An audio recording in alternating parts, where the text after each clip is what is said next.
Good evening दोस्तों, मैं नितिन कुमार आपके अपने चैनल लेट्स क्विट पे स्वागत करता हूं। जैसा कि कुछ दिन से हम सोशल स्टडीज़ के बारे में अध्ययन कर रहे हैं, खास करके हम स्लेव डायनेस्टी में बलवन का जो प्रीवियस हमारा वीडियो था, जिसमें स्लेव डायनेस्टी में हमने बलवन का पूरा अध्याय पढ़ लिया, ख़त्म हो चुका है बलवन। और बलवन के बाद जो है वो खिलजी डायनेस्टी, नेक्स्ट दिल्ली सल्तनत में जो डायनेस्टी आती है वो खिलजी डायनेस्टी होती है, जो सबसे कम समय के लिए राज करती है, ओनली 30 ईयर्स। तो सबसे छोटा कार्यकाल जो है, अगर दिल्ली सल्तनत में ये क्वेश्चन आता है कि दिल्ली सल्तनत में सबसे कम टाइम जो है, सबसे कम टेन्योर ड्यूरेशन वो किस डायनेस्टी का है, तो खिलजी डायनेस्टी है।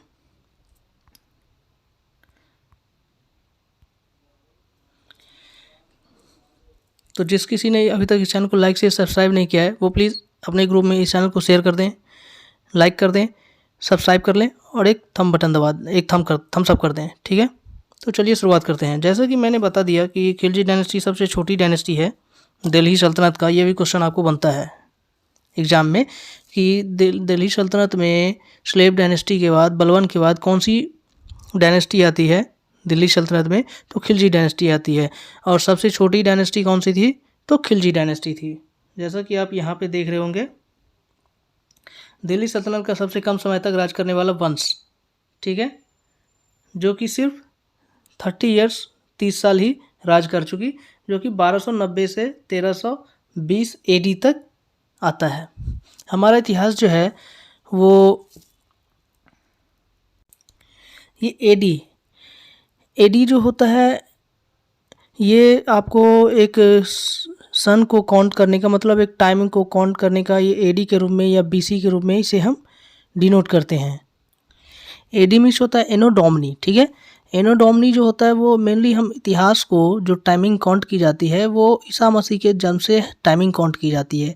जो भी ईसा मसीह के जन्म के बाद टाइमिंग चल रहा है वो एडी में काउंट किया जाता है। तो ये भी मैंने प्रीवियस ईयर देखा है सीटेट का, जिसमें आपको ये भी क्वेश्चन बनता है कि 2019 एडी होगा या बीसी होगा, ऐसे करके पूछा जाता है। तो 2019 या 22 जो भी ईसा मसीह के जन्म के बाद आ रहा है वो एडी ही होगा। हम इस पर एक शॉर्ट सेशन, इससे भी शॉर्ट वीडियो बनाएंगे अच्छे से समझाने के लिए। ये भी क्वेश्चन बनता है आपको सीटेट में, इसलिए यहाँ पे जो एडी शो कर रहा है वो ईसा मसीह के जन्म के बाद जितने भी डायनेस्टी हैं दिल्ली सल्तनत में, वो ईसा मसीह के जन्म के बाद ही सारे डायनेस्टी आए हैं, इसलिए एडी यानी कि एनो डोमिनी लिखा जाता है। तो दिल्ली सल्तनत का सबसे छोटा कार्यकाल जो था, जिस सल्तनत का था, जिस डायनेस्टी का था दिल्ली सल्तनत में, वो खिलजी डायनेस्टी, ओनली 30 ईयर्स।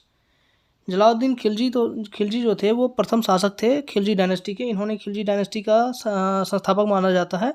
और ये जो है वो 1290 एडी में 70 साल की उम्र में जलालुद्दीन फिरोज खिलजी की उपाधि के साथ गद्दी पर बैठे, और इनका कार्यकाल जो है वो सिर्फ 6 साल के लिए था। ये 1290 में गद्दी पर जलालुद्दीन फिरोज खिलजी के उपाधि के साथ बैठे और 96 में इनकी मृत्यु हो जाती है, 1296 में। तो ये सिर्फ 6 साल के लिए शासक बने। और ये जो है वो सबसे ज़्यादा एज में सुल्तान की उपाधि धारण करने वाले शासक थे। दिल्ली सल्तनत में सबसे ज़्यादा एज में सुल्तान का पद धारण करने वाले शासक जो थे वो यही अलाउद्दीन खिलजी थे, क्योंकि ये 70 वर्ष के एज में जब रिटायरमेंट का टाइम आता है, उस एज में जाकर के ये गद्दी लेते हैं, शासन अपना चलाते हैं।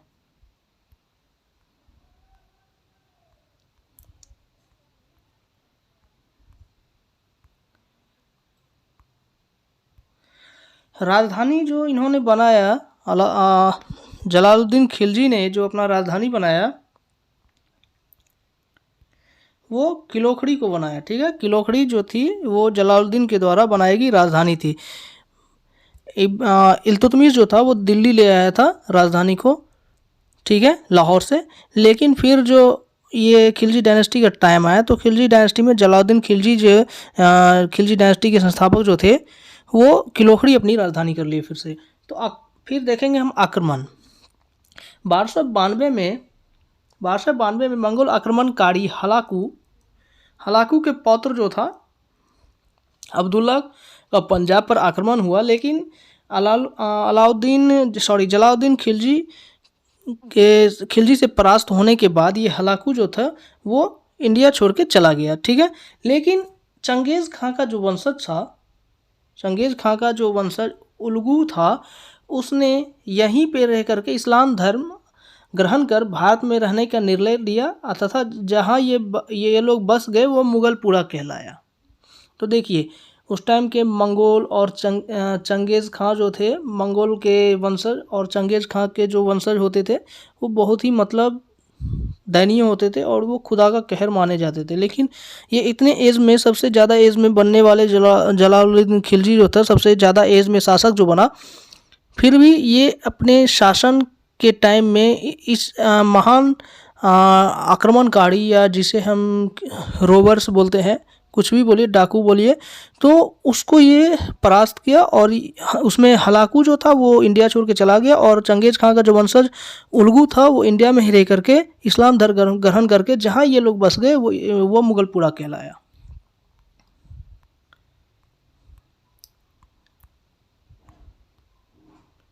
देखिए जलालुद्दीन के दो पुत्र थे, ठीक है, अरकली खां और रुकनुद्दीन इब्राहिम। तो जलालुद्दीन के बाद हम लोग यहीं पढ़ते हैं मेनली कि जलालुद्दीन के बाद अलाउद्दीन खिलजी का शासन आता है, जो कि उसका भतीजा था या उसका दामाद था। लेकिन उससे पहले जलालुद्दीन के पुत्र रुकनुद्दीन इब्राहिम का भी शासन आता है, ठीक है। लेकिन रुकनुद्दीन इब्राहिम को जब इसके मतलब अलाउद्दीन के बाद रुकनुद्दीन इब्राहिम जो गद्दी पर बैठता है, तो कुछ दिन के बाद ये साजिश के तहत अलाउद्दीन खिलजी जो था वो पूरी दयनीय पूर्वक इसकी हत्या कर देता है अपने साले रुकनुद्दीन इब्राहिम को। मतलब माना जाता है कि उसके आँख वाँख भी निकाल लेता है, जो आगे जाकर के आप जब अलाउद्दीन खिलजी का देखेंगे टाइम, तो उसमें भी वही हाल अलाउद्दीन खिलजी का भी होता है लास्ट में सत्ता के लिए। तो इसने रुकनुद्दीन इब्राहिम की हत्या कर देता है और खुद गद्दी पे बैठ जाता है। अलाउद्दीन खिलजी का जो शासन आता है वो 1296 से 1316 AD तक रहता है, जो लगभग 20 साल राज करता है। अलाउद्दीन खिलजी 1396 से 1316 तक लगभग 20 ईयर्स राज करता है। इसका बचपन के नाम अगर पूछता है आपको तो अली गुरसफ हो सकता है, अली गुरसफ हम टिक आउट करेंगे। और इसका जन्म जो था 1266 में सिरसा नाम के जगह पे हुआ था। और जलालुद्दीन इसका चाचा और साथ में ससुर भी था। जलालुद्दीन का उत्तराधिकारी रुकनुद्दीन इब्राहिम हुआ था, जिसका बेरहमी से हत्या करके बाद में उसी साल जो है अलाउद्दीन खिलजी गद्दी ले लेता है। और ये जो अलाउद्दीन खिलजी होता है वो यमुना नदी के किनारे लाल भवन जो बलबन के द्वारा बनवाया गया है उसमें ये अपना राज्याभिषेक करवाता है। ये भी क्वेश्चन आपको बनता है कि ये अपना राज्याभिषेक कहाँ करवाता है, तो बलबन के द्वारा यमुना नदी के किनारे जो लाल भवन बना होता है उसमें ये अपना राज्याभिषेक करवाता है।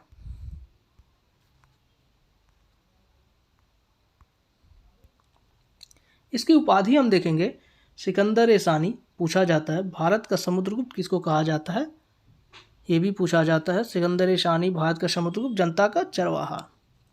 ये तीनों उपाधि जो है वो अलाउद्दीन खिलजी की उपाधि है।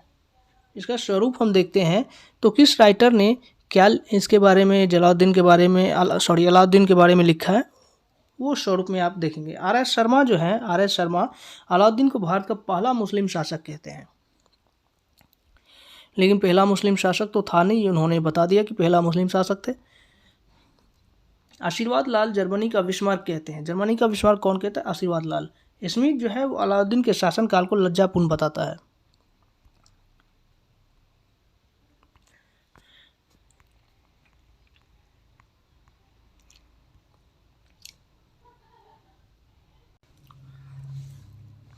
अलाउद्दीन का विजय जो है उसमें महत्वपूर्ण जो योगदान दिया था उसका, अलाउद्दीन की विजय में अलाउद्दीन के जो सेनापति महत्वपूर्ण योगदान दिए थे वो कुछ इस प्रकार हैं। नुसरत खां, मलिक यूसुफ, संजर, अशमास बेग तथा मलिक काफूर।